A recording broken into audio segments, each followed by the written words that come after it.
Girl, you have to help me satisfy my husband. I honestly can't take it anymore. Recently, my wife couldn't handle my intensity anymore and went crying to her best friend for help. Wanting to ease the tension between us, her bestie decided to come to our house alone. She showed up in a sexy short dress that barely contained her curves. So I hear you're pretty wild, huh? Let me see what all the fuss is about. My name is Cole Griffin. After 5 years of marriage, my body suddenly went through a second round of development. The growth down there was nothing short of astonishing, and with it came an insatiable appetite. I found myself wanting it 7 or 8 times a day. At first, my wife was thrilled with the change. Every night brought her to the brink of exhaustion in the best way possible. But gradually, I kept growing, and she couldn't handle me anymore. Stop, please, I can't take anymore. You're going to break me. She'd beg me through tears, but I was desperate with need. The urge was unbearable. I'd end up pressing her against the wall, taking what I had to have. Then came the day she finally snapped. Crying, she demanded a divorce. When I refused, she packed up and moved in with her best friend. Days passed. No sign of her coming home. I was going out of my mind. Every night, I'd be so hard I thought I'd explode. The ache was torture. Her best friend caught wind of what was happening. Curiosity got the better of her. Claiming she wanted to help patch things up between us, she showed up at my place ready, it seemed, to offer a different kind of relief. The night she arrived, I was pacing the living room, restless and on edge. The doorbell rang. My heart leaped, finally. My wife had come home. After days of pent-up frustration, I'd finally get some release. But when I opened the door, it wasn't my wife standing there. It was Ramona Lincoln, my wife's best friend. She wore a tight black bodycon dress that hugged every curve. Her breasts strained against the fabric, full and round, impossible to ignore. The hem barely grazed her thighs, leaving her long, slender legs on full display, sheer black stockings giving way to a teasing glimpse of bare skin at the top. I stood there, stunned. My body reacted instantly. I'd been expecting my wife, so I'd answered the door in nothing but loose shorts. The tent I was pitching was unmistakably obvious. Ramona's eyes went wide. You really did grow again. That's bigger than a beer bottle.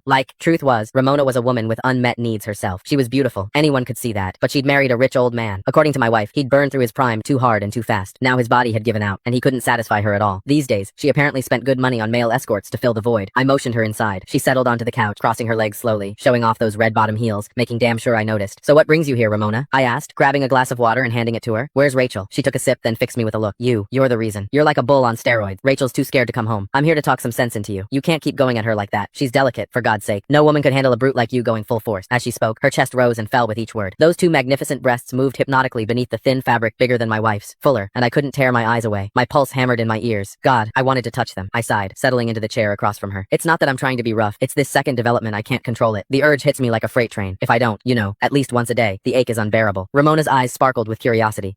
She leaned forward. Men can have second growth spurts, so you're bigger now than before? Can I see? She looked at me earnestly, like it was the most natural request in the world. My heart skipped. Was she serious? You don't just show something like that to your wife's best friend. I don't think that's appropriate, I stammered, even as my mind raced with possibilities. Ramona waved off my hesitation like it was nothing. What's the big deal? This is practically a miracle. I just want to witness it for myself, she insisted, and insisted. Finally, I stopped pretending. Right there in front of her, I slowly pulled down my shorts. I'd never exposed myself to another woman before. The thrill of it was electric. Her hot gaze locked onto me, and that strange, illicit excitement only grew. Ramona had clearly spent time with plenty of male escorts, because she didn't blush, didn't flinch either. If anything, hunger flickered in her eyes. She gulped. You're even bigger than any escort I've ever hired. Is it real? Can I touch it?